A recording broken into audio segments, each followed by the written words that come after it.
नमस्कार दोस्तों, स्वागत है आप सभी का डेली 11 में। कैसे हैं आप सभी। देखेंगे अपनी आज की टेस्ट सीरीज। आज हमारा टेस्ट सीरीज का क्रम रहेगा भाग 175।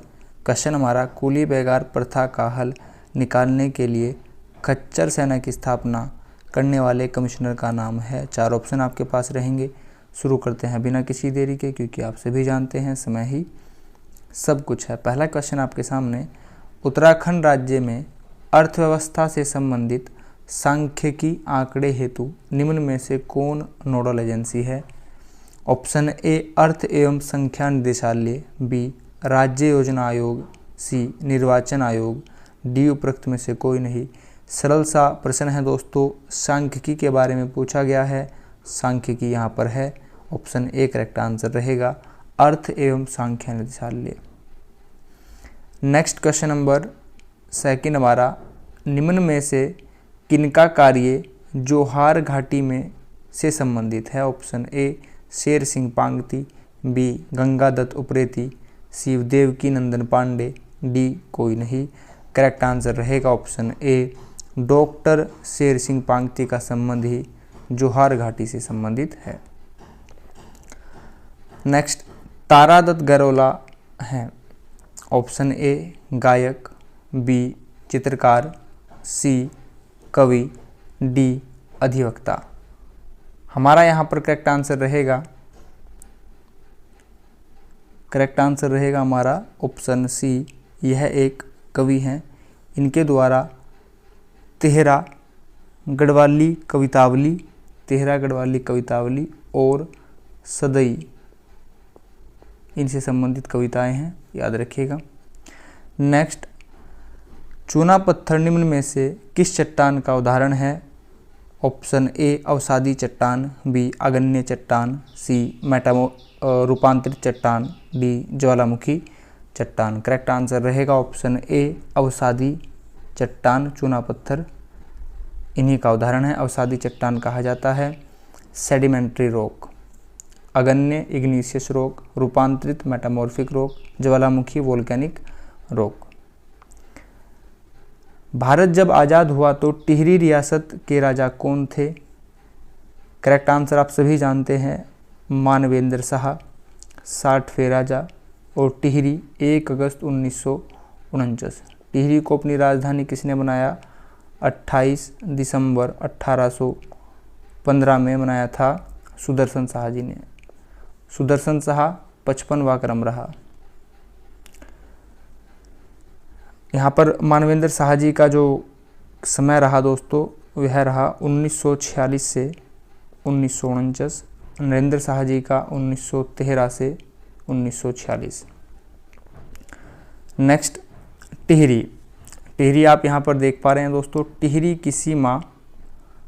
की सीमा पौड़ी, देहरादून, उत्तरकाशी, रुद्रप्रयाग से स्पर्श होती है। टिहरी एक आंतरिक जिला है। टिहरी की सीमा किसी बाहरी ना ही तो देश ना ही राज्य से स्पर्श होती है। टिहरी से जो भी इम्पोर्टेंट तथ्य आप यहाँ पर देख सकते हैं। स्थापना 1 अगस्त 1949। मुख्यालय टिहरी में है। क्षेत्रफल 3642। गढ़वाल मंडल विधानसभा से 6 सीटें हैं। आगे बढ़ेंगे। नेक्स्ट, चंद्र सिंह गढ़वाली के नेतृत्व में गढ़वाल राइफल की किस इकाई ने निहत्थे अफगान सैनिकों पर गोली चलाने से इनकार कर दिया। 23 अप्रैल 1930। पेशावर कांड। राइफल थी दोस्तों 2/18। नेक्स्ट, महासू देवता की पूजा होती है। महासू देवता यानी कि महाशिव कहाँ पर होती है। पौड़ी, गढ़वाल, चमोली, अल्मोड़ा, देहरादून। करेक्ट आंसर रहेगा ऑप्शन डी देहरादून। उत्तराखंड के किस उत्सव से पत्थर युद्ध संबंधित है। पत्थर युद्ध। ऑप्शन ए झंडा Mela, B Gauchar Mela, C Bagwal, D Bissu. Correct answer रहेगा दोस्तों ऑप्शन सी बगवाल मेला। पत्थर युद्ध बगवाल मेले में लगता है चंपावत में, और यह लगता है रक्षाबंधन के दिवस पर। क्वेश्चन पूछा गया है रक्षाबंधन के दिवस पर। झंडा मेला कहाँ पर लगता है। देहरादून। गोचर मेला चमोली। बिस्सू मेला लगता है दोस्तों देहरादून। अगर देहरादून ऑप्शन में ना हो तो आप उत्तरकाशी आंसर लगा सकते हैं। यहाँ पर लिखा है बिस्सू, अगर हो दोस्तों खिरसू, खिरसू मेला कहाँ पर लगेगा? पौड़ी में। ठीक है, आगे बढ़ेंगे। बात आई है चंपावत की दोस्तों, चंपावत देख लीजिए। चंपावत के बारे में आप सभी जानते हैं, उत्तराखंड का सबसे छोटा जनपद है चंपावत। चंपावत की सीमा, थोड़ी सी सीमा दक्षिण में यहाँ पर आप देख पा रहे हैं उधम सिंह नगर से स्पर्श होती है, उधम सिंह नगर यहाँ पर। पश्चिम में नैनीताल, अल्मोड़ा, उत्तर में पिथौरागढ़ और पूर्व में यह वाली सीमा नेपाल से स्पर्श होती है। चंपावत सबसे छोटा जनपद है। स्थापना 1997 में की गई। मुख्यालय चंपावत। क्षेत्रफल 1766 आपको याद रखना है, यह सबसे छोटा है। चमोली सबसे बड़ा है, 80-30 क्षेत्रफल है। कुमाऊं मंडल में यह स्थित है। विधानसभा से यहाँ पर 2 सीटें हैं और 2-2 सीटें कहाँ पर है दोस्तों? चंपावत में 2 सीट हैं, बागेश्वर में 2 सीट हैं, रुद्रप्रयाग में 2 सीटें हैं। सर्वाधिक सीटें कहाँ पर हैं? सर्वाधिक सीटें हरिद्वार में हैं 11, फिर देहरादून में 10 हैं, उधम सिंह नगर में 9 हैं। आगे बढ़ेंगे। उत्तराखंड के इतिहास में नागकटी रानी के नाम से कौन जानी जाती है? आंसर आप जानते होंगे, कर्णावती। यह महीपति शाह की पत्नी थी और इनके पुत्र का नाम पृथ्वीपति शाह। नेपालिया किसकी संरक्षिका थी? नरेंद्र शाह की। नरेंद्र शाह का कार्यकाल मैंने आपको बताया 1913 से 46। गुलेरिया प्रताप शाह की रानी थी। प्रताप शाह का कार्यकाल 1871 से 1886। कमलेंदुमती शाह सांसद बनी थी और यह सामाजिक कार्यकर्ता थी। चीज़ें पसंद आई हो तो प्लीज़ लाइक कीजिएगा। कूली बेगार प्रथा का हल निकालने के लिए खच्चर सेना की स्थापना करने वाले कमिश्नर का नाम? Option A Batten, B Traill, C Ramsay, D Beckett. Correct answer रहेगा ऑप्शन बी ट्रेल। रैमजे। 1857 की जब क्रांति हुई तो कुमाऊं कमिश्नर रैमजे थे और भारत के कौन थे? कैनिन। क्वेश्चन पूछा गया है परीक्षाओं में। हिंदी से पहला क्वेश्चन है दोस्तों, मृगांक शब्द का पर्यायवाची है। मृगांक किसका पर्यायवाची होता है दोस्तों? ऑप्शन डी करेक्ट आंसर रहेगा, चंद्रमा। नेक्स्ट, निम्न दिए गए विकल्पों में से अविकारी शब्द कौन सा है? अविकारी शब्द बोला जाता है जिसमें विकार उत्पन्न ना हो।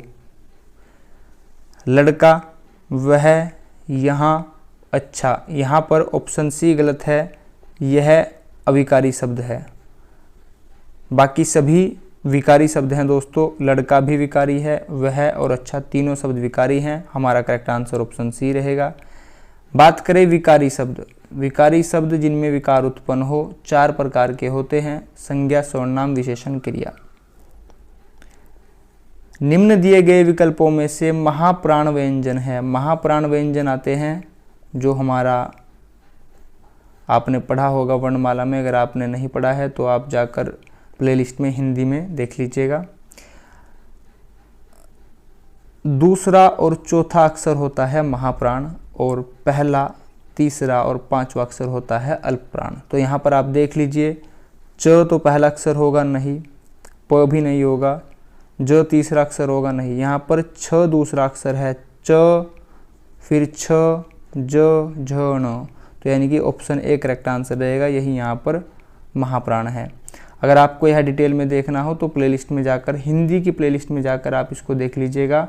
वर्णमाला वाला चैप्टर है। 10 मिनट का सेशन होगा दोस्तों, देख लीजिएगा। दांत कटी रोटी होना मुहावरे का अर्थ है अपना अधिकार होना, पक्की दोस्ती होना। पक्की दोस्ती होना ऑप्शन करेक्ट रहेगा, दांत कटी रोटी होना। व्याकरणिक दृष्टि से शब्दों को उनके प्रकार्य के आधार पर कितने वर्गों में बांटा जाता है? तो दोस्तों आप जानते हैं शब्द 2 ही प्रकार के होते हैं, या तो सार्थक शब्द होते हैं जिनका कोई अर्थ निकलता है, या फिर निरर्थक शब्द होते हैं जिनका कोई अर्थ नहीं निकलता। तो यानी कि 2 प्रकार, ऑप्शन डी करेक्ट आंसर रहेगा। जैसे आप हम बोल देते हैं कभी कभी कि आपने खाना वाना खाया या नहीं, खाना वाना। आप सभी जानते हैं खाना तो सार्थक शब्द है, वाना कोई शब्द नहीं होता, इसको ऐसे ही बोल दिया जाता है। तो शब्दों के अनुसार दो अर्थ होते हैं, सार्थक और निरर्थक। नेक्स्ट जीके से क्वेश्चन है, थोड़े से कठिन क्वेश्चन होंगे। देखिए, मंत्री परिषद में मंत्रियों की कितनी श्रेणियां होती हैं? मंत्रियों की श्रेणियां होती हैं दोस्तों 3। राज्य मंत्री, कैबिनेट मंत्री, उपमंत्री। याद रखना आसान है। मंत्री, मंत्री कैसे लिखा जाता है? मंत्री बाद में त्रि आ रहा है, यानी कि 3 प्रकार होते हैं, राज्य, कैबिनेट, उपमंत्री।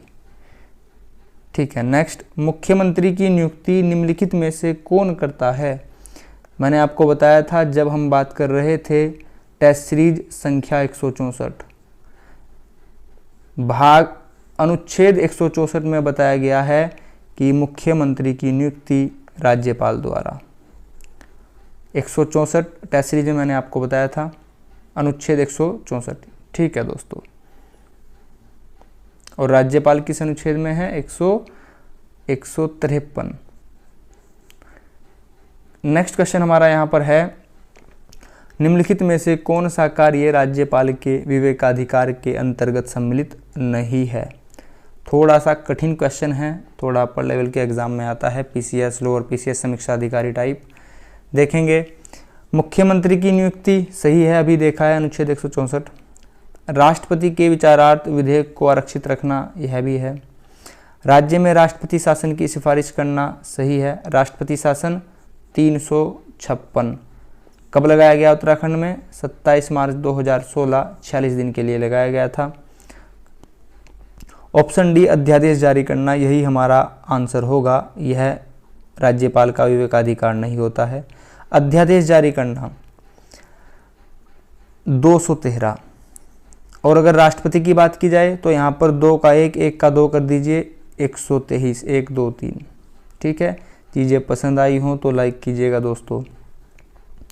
सदन का नेता होने के नाते मुख्यमंत्री को निम्नलिखित में से कौन सी शक्तियां प्राप्त नहीं है? वह राज्यपाल को विधानसभा सत्र बुलाने, स्थगित करने की सलाह देता है, सही है। वह राज्यपाल से सदन को विघटित करने की सिफारिश करता है, सही है। मुख्यमंत्री राज्यपाल को विधान विषयक संबंधी जानकारी देने से मना कर सकता है, नहीं दोस्तों, मुख्यमंत्री ऐसा नहीं कर सकता। ऑप्शन सी हमारा आंसर हो जाएगा। नेक्स्ट है, वह सभा पटल पर सरकारी नीतियों की घोषणा कर सकता है, सही है। आगे बढ़ेंगे। उच्च न्यायालय के न्यायाधीशों को निम्नलिखित में से किस आधार पर पद से हटाया जा सकता है? उच्च न्यायालय अनुच्छेद 214 और सर्वोच्च न्यायालय अनुच्छेद 124। 1 का 2 और 2 का 1 कर दीजिए। ट्रिक पसंद आ रही हो तो लाइक कीजिएगा। साबित कदाचार और अक्षमता दोनों ही आधार पर, ऑप्शन सी करेक्ट आंसर रहेगा। उच्चतम न्यायालय की प्रारंभिक क्षेत्राधिकार की शक्तियों का विस्तार निम्न में से किस पर नहीं है? उच्चतम न्यायालय अनुच्छेद 124। उच्चतम न्यायालय को ही सुप्रीम कोर्ट, सर्वोच्च न्यायालय, उच्चतम न्यायालय कहा जाता है। न्यायालय की अवमानना के मामले में, सही है। संसद सदस्यों के निर्वाचन संबंधी विवाद मामले में, सही है। नागरिकों के मूल अधिकार प्रवर्तन मामले में, सही है। नेक्स्ट, अधीनस्थ न्यायालयों के आदेश के विरुद्ध कानून संबंधी प्रश्न की अपील पर नहीं दोस्तों, ऑप्शन डी हमारा आंसर हो जाएगा, यही गलत है। मूल अधिकार अनुच्छेद 32 और अगर बात करें हाई कोर्ट की तो 226।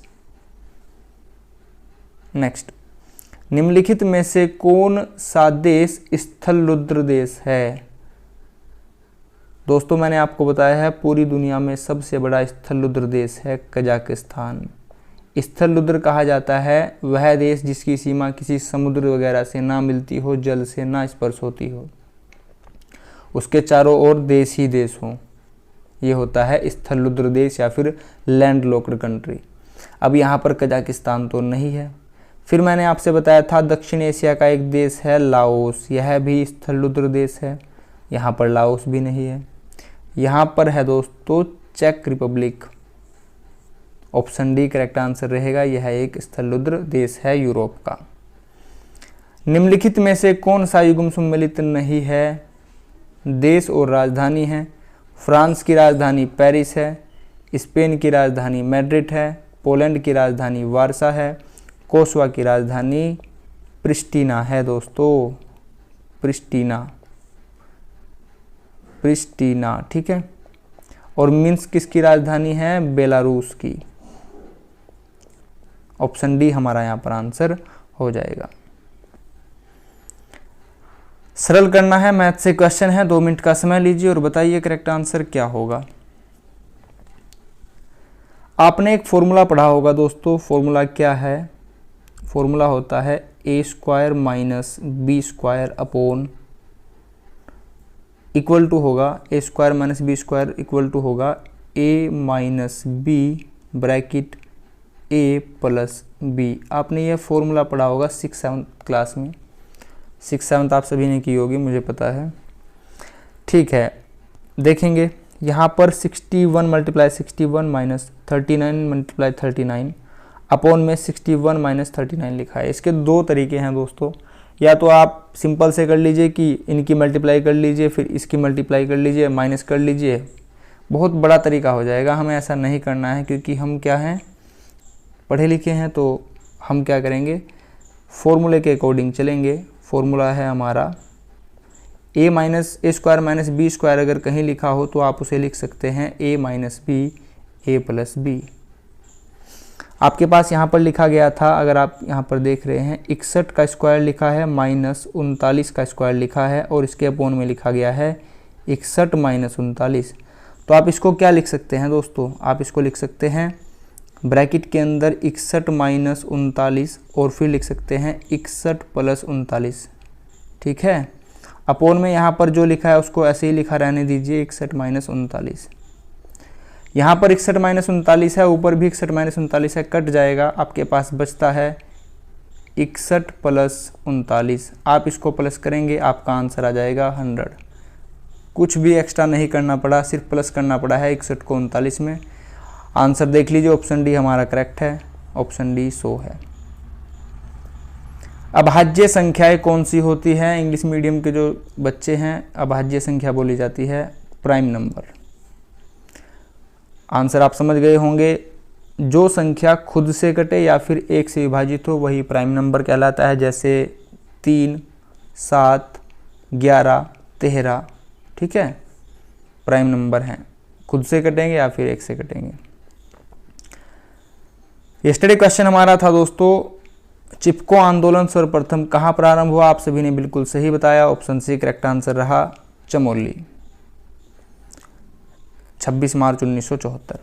नेक्स्ट, प्रजामंडल की स्थापना का उद्देश्य था, क्वेश्चन ऑफ द डे, इसका आंसर आप सभी कमेंट बॉक्स में बताएंगे। ऑप्शन है आपके पास ब्रिटिश शासन से स्वतंत्रता प्राप्त करना, गोरखा शासन से स्वतंत्रता प्राप्त करना, जनता को समाज सुधार हेतु संगठित करना, जनता को टिहरी राज्य के कुशासन से मुक्त करना। दोस्तों, अगर आप चैनल पर नए हो, वीडियो आपको हेल्पफुल लगी हो, एक्स्ट्रा इन्फॉर्मेशन आपको हेल्पफुल लगी हो, प्लीज़ चैनल को सब्सक्राइब कीजिएगा, वीडियो को शेयर कीजिएगा। जो भी ज़रूरतमंद हो, जो कोचिंग वगैरह नहीं जा सकते हैं, एक्स्ट्रा खर्चा अफोर्ड नहीं कर सकते हैं, प्लीज़ उन तक यह वीडियो शेयर अवश्य कीजिएगा। आप सभी ने अपना कीमती समय चैनल को दिया है, इसके लिए आप सभी का बहुत बहुत धन्यवाद। Thanks for watching. आपका दिन शुभ हो। नमस्कार दोस्तों।